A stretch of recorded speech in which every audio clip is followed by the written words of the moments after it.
As palavras ficaram presas na garganta antes mesmo de eu entender o que tinha acabado de ouvir. Ela estava na minha frente, com aquele olhar vazio, tentando parecer calma, mas a voz dela tremia. Dormi com meu ex ontem. Foi assim, direto, sem introdução, sem pausa. Por um segundo, achei que era uma piada de mau gosto. Esperei aquele sorrisinho que ela dava quando queria me provocar, mas nada veio. Só silêncio. Um silêncio grosso, pesado, que parecia empurrar o ar para fora do quarto. Meu corpo inteiro pareceu esquecer como reagir. O coração batia rápido demais, a mão formigava, o chão parecia se afastar sob meus pés. Olhei para ela, e cada lembrança dos últimos anos passou pela minha cabeça como uma sequência de cenas curtas, com aquele tipo de nitidez que dói. A viagem que fizemos quando comemoramos o segundo aniversário, a forma como ela ria quando eu exagerava no café, as mensagens carinhosas de madrugada. Tudo parecia, de repente, pertencente a outra vida. Ela continuava ali, esperando algo, talvez gritos, talvez perdão, talvez uma reação que dissesse que eu ainda me importava. Mas naquele instante, eu só senti um tipo estranho de calma. Uma calma que não era paz. Era anestesia. Peguei o controle do ar-condicionado, desliguei, e disse a única palavra que consegui formar, ok. A palavra saiu seca, quase inaudível. Ela pareceu confusa, como quem não entende se foi ouvida. Repeti, um pouco mais firme. Ok. Nada mais. Nenhuma acusação, nenhuma pergunta. O som daquele ok pareceu abalar mais do que qualquer grito. Vi o desconforto crescer no rosto dela, o arrependimento tentando tomar forma em gestos curtos, os olhos marejados buscando resposta. Silêncio. Caminhei até a cozinha, cada passo ecoando pela casa. Olhei a xícara de café ainda morna na mesa, o celular dela largado sem senha no sofá, e notei as pequenas contradições da rotina que eu tinha ignorado por meses. As saídas repentinas para ajudar uma amiga, os jantares com colegas, as mudanças súbitas de humor. Tudo estava ali, dissolvido em cada detalhe que eu evitara porque não queria perder a ilusão de estabilidade. Ela entrou na cozinha, devagar, como quem pisa em um campo minado. Tentou encostar em mim, mas recuei. O toque dela agora parecia impróprio, quase ofensivo, mesmo que eu ainda sentisse a lembrança do calor das mãos dela. Eu precisava te contar, não aguentava mais, ela murmurou. A frase soou como uma tentativa de aliviar a própria culpa, não como confissão por amor à verdade. E isso doeu mais do que a traição em si. Peguei o laptop. Abri a planilha que guardava nossas despesas. Por um tempo, o único som na casa era o teclar das minhas mãos. Ela me olhava sem entender o que eu estava fazendo. O que você está fazendo? Perguntou finalmente. Fechando as contas, respondi. Continuei digitando, sem olhar para ela. Colunas, somas, registros. As últimas notas fiscais. O número final apareceu na tela, 78.325. Ela franziu o senho, confusa. Levantei e entreguei o papel impresso. Aqui está a sua parte. Tudo que gastamos juntos desde o início. Viagens, contas, presentes, academia, festas, móveis. 78 mil. É o preço da história perfeita que você disse querer construir comigo. As lágrimas começaram a escorrer, mas aquele choro já não me tocava. Eu só queria que ela entendesse a ironia. Eu não estava cobrando de verdade. Era o símbolo do fim, o recibo de um amor gasto, impossível de reaver. Ela respirou fundo, tentando encontrar forças para argumentar. Não é assim que se resolve. Eu fiz uma besteira, mas eu te amo. O amor, pronunciado assim, soava quase ofensivo. Como alguém podia amar e destruir ao mesmo tempo? Não respondi. Peguei meu casaco e a chave do carro. Fui até a porta. O som do metal batendo soou como um ponto final. Ela correu até mim, puxou meu braço, a voz carregada de desespero. A gente pode consertar, por favor. Olhei nos olhos dela por um instante. Ainda havia ternura ali, mas era uma ternura morta, como perfume em quarto vazio. Algumas coisas não se consertam, sussurrei. Ela soltou meu braço. Caminhei até o carro, sem olhar para trás. Na rua, a noite caía e as luzes dos postes pareciam mais frias do que de costume. O peito ardia, e por um instante pensei em voltar. Não para perdoar, mas para entender o porquê. Só que o porquê não mudava o fato. Dirigi sem destino por alguns minutos. As memórias invadiam entre freios e semáforos, como se a cidade inteira conspirasse para me obrigar a lembrar. Cada vitrine, cada restaurante, cada música que tocava na rádio era um lembrete cruel. Estacionei e desliguei o carro. Fiquei olhando o volante por minutos, respirando devagar, tentando entender o que viria depois. Liguei o celular. Mensagens de amigos, compromissos de trabalho, notificações sem importância. Mas uma foto antiga no fundo da tela me prendeu. Era nós dois sorrindo na praia. Toquei a tela e o sorriso dela parecia zombar de mim, como se o passado ainda estivesse intacto em algum lugar do tempo, inacessível. Foi ali, no meio de uma vaga sem placas sob uma lâmpada piscando, que compreendi o que aquele ok queria dizer. Não era indiferença, era despedida. Eu não queria destruir nada, nem devolver a dor. Eu só queria parar de girar dentro do mesmo ciclo de promessas esquecidas. Respirei fundo. Pensei em voltar para casa, mas não conseguiria encarar aquele silêncio novamente. Então liguei o carro e segui pela estrada, sem rumo definido. À medida que os quilômetros aumentavam, percebi que não era de distância física que eu precisava, mas de espaço interno para reelaborar tudo. E mesmo sem saber o destino, apenas seguir já parecia o começo de algo. Deixei o rádio tocar, o vento entrar pela janela, e fechei os olhos por um segundo. Não havia raiva, só cansaço. E atrás desse cansaço, uma pontinha de lucidez me dizia que talvez, só talvez, o amor verdadeiro não fosse sobre nunca errar, mas sobre reconhecer quando acabou. O som do motor era a única coisa que mantinha minha mente ocupada. A estrada escura, as luzes dos postes que passavam rápidas, e aquele frio que vinha da janela aberta ajudavam a segurar as lágrimas que insistiam em cair. A cada quilômetro que eu deixava para trás, parecia que uma parte da minha vida se desfazia junto. E mesmo assim, dentro do peito, havia uma sensação de que eu ainda não tinha entendido tudo que aquele momento significava. O celular vibrava no painel. 3 mensagens dela, todas curtas, desesperadas. Por favor, volta. A gente precisa conversar. Eu te amo. Eu encostei o carro no acostamento e fiquei olhando para aquelas palavras por alguns segundos. Era impressionante como algumas linhas no visor de um telefone conseguiam parecer mais frias do que qualquer silêncio. Deletei as mensagens sem responder. O gesto foi rápido, mas o peso que ficou depois pareceu demorar para ir embora. Saí do carro e caminhei até a beira da estrada. O vento trazia o cheiro de chuva e, ao longe, o horizonte começava a se cobrir de nuvens. Olhei para o nada e me perguntei quando tudo tinha começado a desmoronar. Não foi ontem, nem na confissão. Foi muito antes, nos pequenos esquecimentos, nos olhares desviados, nas palavras ditas pela metade. A traição foi só a revelação final de algo que já estava morrendo. Voltei para o carro, encostei a cabeça no volante e fiquei ali por minutos. A lembrança dela sorrindo me veio de repente, como se alguém tivesse acendido um filme antigo dentro da minha cabeça. Aquela risada leve, despretensiosa, o jeito dela apertar meus dedos quando atravessávamos a rua. Era impossível acreditar que a mesma mulher agora estava em casa, perdida, talvez chorando por ver tudo ruir. Mas uma parte de mim sabia que aquele sofrimento não apagava o erro, que sentir culpa não era o mesmo que ter amor. E eu não queria mais ficar preso entre a dor e a esperança. Eu só queria respirar. Liguei o carro e segui. As gotas começaram a bater no para-brisa, primeiro leves, depois mais fortes, até que a chuva se tornou uma cortina. Dentro dela, minhas lágrimas finalmente se misturaram sem diferença alguma. Cheguei a um posto de gasolina 24 horas. Parei, respirei fundo e entrei para tomar um café. O atendente me olhou de relance, como se percebesse que havia algo errado, mas não perguntou nada. O mundo, às vezes, é bom por isso, as pessoas sabem quando não devem se meter. Sentei no canto e observei os carros passando. Gente indo e vindo, cada um com seus próprios segredos, suas próprias verdades quebradas. Peguei meu celular de novo, entrei nas fotos. Vi o álbum inteiro da viagem que fizemos no último verão. Ela com o chapéu branco, rindo à beira do mar. Eu abraçando-a por trás, com areia nos pés e a sensação de que estávamos seguros. Fechei os olhos e deixei aquela lembrança me atravessar, como uma onda que vem e recua. Era um tempo em que eu acreditava que amor bastava. Agora eu entendia que amor, sozinho, não sustenta promessas não cumpridas. Depois de alguns minutos, pedi a conta e voltei para o carro. Antes de dirigir, gravei uma nota de voz, não para ela, mas para mim. Uma confissão íntima, um registro do que eu não queria esquecer. Você sobreviveu a isso. Aguentou sem destruir nada, sem se vingar.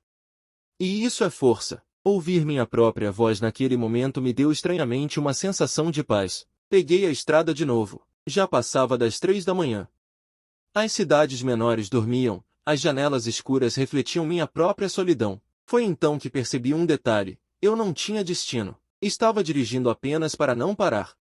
E talvez fosse exatamente o que eu precisava, continuar em movimento até que a dor perdesse o ritmo. Quando o sol começou a surgir no horizonte, o céu assumiu aquele tom alaranjado que sempre me lembrava o início de alguma coisa boa. Estacionei em um mirante e saí do carro. O vento frio da manhã tocou meu rosto e, por um instante, senti um tipo de liberdade que fazia tempo que eu não experimentava. Não era felicidade, ainda não. Era apenas o primeiro sopro de quem começa a entender que o fim também é uma forma de recomeço. Peguei o celular de novo, mas desta vez abri o bloco de notas. Escrevi apenas uma frase: a verdade custa caro, mas a mentira cobra juros. Salvei e guardei no bolso. Aquilo, de certo modo, era minha nova promessa, não voltar a viver preso em enganos confortáveis. O som dos pássaros começou a preencher o ar, o sol subia devagar e o mundo, indiferente a tudo que eu tinha perdido, seguia seu curso normal. E naquele instante, percebi que era isso que eu precisava fazer também: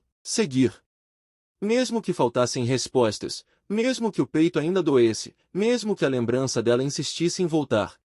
Antes de ir embora, olhei uma última vez para o horizonte, e pela primeira vez em muito tempo, o futuro, mesmo incerto, não parecia ameaçador, parecia apenas possível. Dias se passaram desde aquela noite, mas a sensação de vazio continuava a mesma. O apartamento estava silencioso demais, e cada canto parecia carregar o eco do que já fomos. Tirei as fotos da estante, as roupas dela do armário, as lembranças espalhadas pela sala, mas o peso da ausência continuava lá, como um cheiro que não sai mesmo depois de limpar tudo. Dormir se tornou uma luta. Cada vez que fechava os olhos, a imagem dela chorando na cozinha aparecia. Às vezes ainda me pegava imaginando se ela pensava em mim, se arrependia de verdade ou se o nome dele ainda rondava a cabeça dela. Trabalho também não ajudava. Eu sempre fui o tipo de pessoa que mergulha nas tarefas para não sentir, mas agora nada distraía o suficiente. As pessoas falavam comigo, riam, e eu balançava a cabeça como se participasse, mas a mente sempre voltava para o mesmo ponto, a primeira vez que a conheci. É curioso como a gente pinta o próprio passado com cores que não existem. Eu lembrava dela entrando numa cafeteria, rindo alto demais, pedindo o café errado e achando graça disso. Naquele instante, jurava que tinha encontrado alguém que faria tudo valer a pena. E talvez tenha feito, até o dia em que deixou de fazer. Uma noite, mexendo no computador, encontrei um e-mail antigo dela, daqueles simples, em que dizia ter medo de me perder. O corpo reagiu antes da mente, e as lágrimas vieram sem que eu pudesse impedir. Naquela mensagem estava tudo: o amor, a promessa e a fragilidade que agora pareciam tão distantes. Reproduzi mentalmente o tom de voz dela lendo aquilo em voz alta, e percebi que o tempo transforma até as lembranças boas em facas afiadas quando a gente tenta segurá-las. Depois de uma hora sentado olhando para a tela, fechei o notebook e caminhei até a varanda. A cidade lá fora continuava viva, barulhenta, iluminada, como se nada tivesse acontecido. E era verdade, para o mundo, nada tinha acontecido. A tragédia era pequena demais para o tamanho da vida. Essa constatação me trouxe uma humildade estranha. A dor dói, mas não é eterna, porque o mundo não para senti-la junto. Comecei a anotar algumas coisas num caderno. Não era para transformar em história, nem em desabafo público. Era apenas uma maneira de organizar o caos. Escrevi sobre como a confiança é como vidro. Você pode até colar, mas nunca vai deixar de ver as rachaduras. Escrevi sobre o amor e o medo de ficar sozinho. E sobre o momento exato em que a gente entende que a pessoa que você mais queria ao seu lado é também quem mais te afastou de si mesmo. Certa manhã, fui até a academia onde costumávamos treinar. A atendente me reconheceu e perguntou se ela estava bem. Sorri e disse que sim, mesmo sem saber. Não tinha vontade de explicar nada. O silêncio, às vezes, é a melhor resposta que o passado merece. Treinei até o corpo doer, tentando transformar a dor emocional em algo físico, algo que eu pudesse controlar. Quando saí, o céu estava azul e o ar tinha cheiro de recomeço. Era estranho perceber. O mundo continuava insistindo em beleza, mesmo quando a gente acha que não merece ver nada bonito. No caminho de volta, o celular vibrou de novo. Era ela. Uma mensagem simples: podemos conversar. Olhei fixamente para a tela por um tempo. Senti o coração acelerar, os dedos tremerem. Tudo dentro de mim dizia para deletar, mas a curiosidade e o que restava de lembrança me fizeram hesitar. Depois de alguns minutos, respondi: amanhã, às 10. Passei o resto do dia com a cabeça girando em torno desse encontro. Que tipo de conversa seria essa? Despedida? Tentativa de reconciliação? Ou apenas arrependimento? Não dormi direito. A madrugada veio com pensamentos confusos e imagens misturadas. Eu precisava de clareza, de alguma forma de saber se ainda restava algo entre nós que valesse a pena, mesmo que fosse apenas o perdão. No dia seguinte, cheguei ao café 15 minutos antes do combinado. Pedi um expresso duplo e fiquei observando a porta. Quando ela entrou, o coração pareceu pausar. Estava com o mesmo cabelo, o mesmo perfume, mas havia algo diferente no olhar, uma mistura de arrependimento e cansaço. Cumprimentou com um sorriso tímido e sentou. Nenhum de nós sabia como começar. O garçom trouxe o café dela, e o cheiro do açúcar queimado se misturou ao ar pesado entre nós. Ela foi a primeira a falar. Eu sei que te perdi. Só queria que você soubesse que não foi porque eu deixei de te amar. As palavras caíram lentamente, uma a uma, como se cada sílaba pesasse mais que a anterior. Eu a ouvi sem interromper. E pela primeira vez, percebi que não precisava de justificativas. O que estava quebrado já não era o amor, era a confiança. E ela não se reconstrói com discurso. Ficamos ali por mais de uma hora, falando de tudo e nada. Do que aprendemos, do que erramos, das coisas que agora sabiam diferentes. Quando ela perguntou se havia chance de voltarmos, olhei pela janela e vi um casal rindo do lado de fora. Era curioso pensar que um dia, nós tínhamos sido aquele casal. Não sei, respondi, mas acho que a gente já está voltando, só que para si mesmo. Ela assentiu, com lágrimas contidas, e sorriu daquele jeito triste que a gente dá quando entende que um ciclo acabou de verdade. Saímos do café e nos despedimos com um abraço. Um daqueles longos, silenciosos, cheios de mensagens invisíveis. E naquela fração de tempo, percebi que o perdão talvez não seja esquecer o que aconteceu, mas aceitar que não dá mais para mudar. Depois daquele abraço, caminhei alguns metros sem olhar para trás. O som dos passos dela diminuía até desaparecer completamente. A cidade parecia mais lenta, como se o universo respeitasse aquele instante de encerramento. A sensação era de alívio e ao mesmo tempo de uma estranha melancolia, como se o coração entendesse que o amor, mesmo quando termina, continua deixando rastros no chão. Respirei fundo e entrei no carro. Dessa vez, não havia choro nem pressa, apenas um vazio silencioso que lentamente começava a se transformar em paz. Dirigi sem destino, ouvindo as vozes do rádio sem realmente prestar atenção. Cada frase, cada música parecia falar de mim. Cheguei a pensar que o mundo inteiro girava em torno de histórias de amor e perda, mas talvez fosse isso mesmo. Todos, em algum momento, aprendem o preço da entrega. Estacionei num parque às margens do rio e saí para caminhar. O vento frio batia no rosto, e a sensação de estar vivo vinha em ondas. Sentei num banco e observei as árvores, o reflexo da água, as folhas caindo devagar, tudo parecia agir no seu próprio tempo, sem pressa. Fiquei ali por longos minutos, sem pensar em nada. Foi então que percebi algo curioso. Pela primeira vez, a imagem dela não vinha acompanhada de dor. Havia lembranças, sim, mas elas haviam mudado de cor. Deixaram de ser feridas abertas e se tornaram apenas sinais de que algo importante existiu. Peguei o celular, por impulso, abri novamente o histórico de mensagens que eu ainda não tinha apagado. Li cada palavra com calma, sem raiva. E em vez de apagar, decidi arquivar. Porque apagar não apaga de verdade. A memória é teimosa, guarda mesmo o que a gente tenta enterrar. E talvez fosse melhor aceitar isso, deixar que as lembranças fiquem, para que um dia sirvam de lembrança do quanto evoluímos. Enquanto observava o rio, uma senhora idosa sentou-se logo ao meu lado. Ela segurava uma sacola cheia de pão e jogava migalhas para os pássaros. Virou-se e me disse, sem que eu tivesse perguntado nada, a gente nunca perde o amor, filho. Só muda o jeito de amar.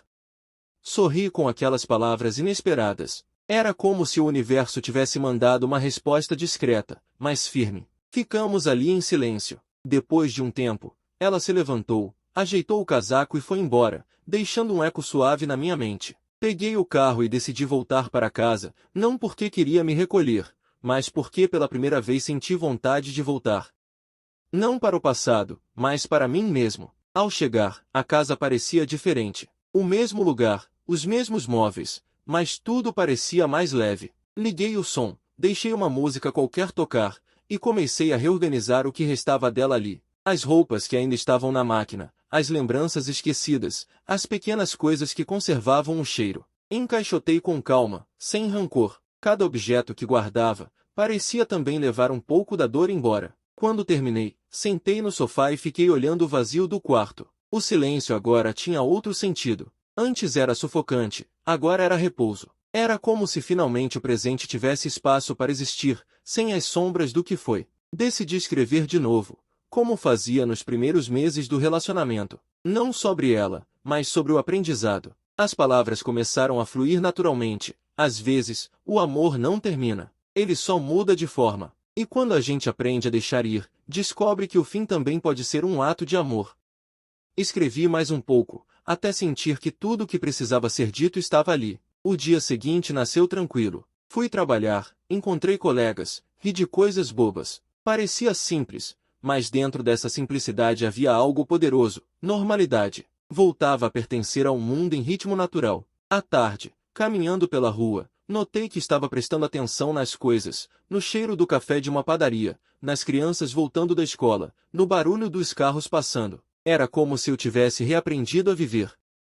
No fim de semana, recebi uma mensagem inesperada. Era de um número desconhecido, mas o nome no final denunciava: "Oi, aqui é a Clara. Vi que você não apareceu nas redes. Está tudo bem?" Era curioso como a vida, na sua natural sequência, sempre empurra novas possibilidades quando a gente finalmente solta o que pesava. Respondi com naturalidade, sem intenções maiores: "Estou, sim, aprendendo a dar pausa. E você?" A conversa seguiu leve, espontânea, sem aquele peso de expectativas. Falamos sobre filmes, viagens, livros. Nada demais, mas o bastante para perceber como a vida tem um jeito silencioso de recomeçar sem pedir permissão. À noite, fechei as janelas e olhei para a lua alta. Pensei em tudo o que havia vivido e em como, no fundo, ainda acreditava no amor. Não o amor que promete perfeição, mas o que ensina sobre impermanência. E ali, entre o som distante da cidade e o vento suave entrando pela cortina, percebi algo que talvez seja o verdadeiro sentido de seguir em frente.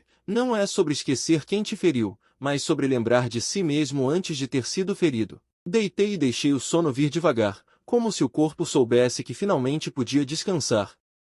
O coração, mesmo remendado, batia em paz. E pela primeira vez em muito tempo, eu não queria mudar nada. O que aconteceu tinha sido necessário para me trazer até aqui, um lugar silencioso, real e, de certa forma, bonito. No domingo seguinte, acordei com o som da chuva fina batendo na janela. A cidade parecia dormir um pouco mais tarde, e aquele silêncio molhado combinava com o que eu sentia por dentro, uma paz discreta, misturada com melancolia. Levantei, preparei um café e fiquei observando as gotas descerem pelo vidro, lembrando de como, por muito tempo, aquele era o tipo de manhã que eu sonhava em compartilhar com alguém. Agora, eu apenas existia nela, e isso já bastava. Peguei o celular e, sem pensar muito, abri a conversa com Clara. Ela tinha mandado uma mensagem. Vi esse céu e lembrei de você dizendo que chuva traz calma. Sorri sem me reconhecer por completo naquele você. Era curioso perceber como alguém novo podia enxergar uma versão minha que eu mesmo estava redescobrindo. Respondi com algo simples, natural. Conversamos por algumas horas, rindo de coisas aleatórias, trocando histórias de infância. E, pela primeira vez em muito tempo, eu não senti aquele peso invisível em cada frase. Senti leveza. Saí de casa para andar um pouco. As ruas molhadas refletiam o céu nublado, e o cheiro de terra misturado ao de pão quente das padarias criava uma sensação de renascimento. Passei por um casal com guarda-chuva, abraçados, e em vez de sentir saudade, senti gratidão. É estranho, mas naquele momento percebi que a dor tinha me deixado mais humano, mais atento, mais inteiro. Sofrer havia ampliado meu olhar.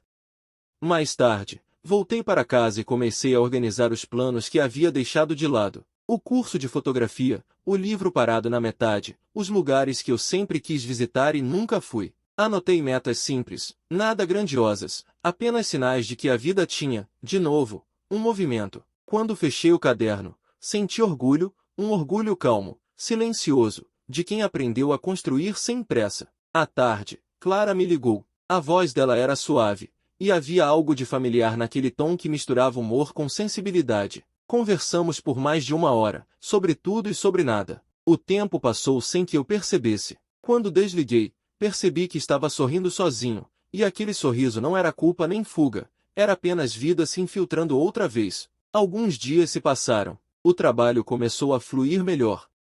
A dor já não me visitava todas as manhãs. De vez em quando ainda vinha, disfarçada de lembrança, mas sem destruir nada, como uma sombra que passa, cumpre seu papel e vai embora. Foi numa dessas manhãs que encontrei um e-mail antigo dela, da mulher que um dia partilhou minha vida. Não abri, nem precisei, só deletei. Não com raiva, mas com uma serenidade que me surpreendeu. Era como soltar um nó que finalmente perde a força. Naquele fim de semana, decidi viajar sozinho. Peguei o carro, joguei uma mochila no banco e segui sem destino certo, deixando que a estrada escolhesse por mim. A música baixa, o vento no rosto e a paisagem mudando a cada curva faziam tudo parecer um início. Parei num mirante no interior, com vista para um vale imenso. A neblina encobria parte das montanhas, e o sol lutava para atravessar as nuvens. E foi impossível não pensar em como a vida é parecida com aquilo. Às vezes a beleza está escondida, mas isso não significa que ela desapareceu. Sentei numa pedra e fiquei em silêncio por longos minutos, apenas respirando.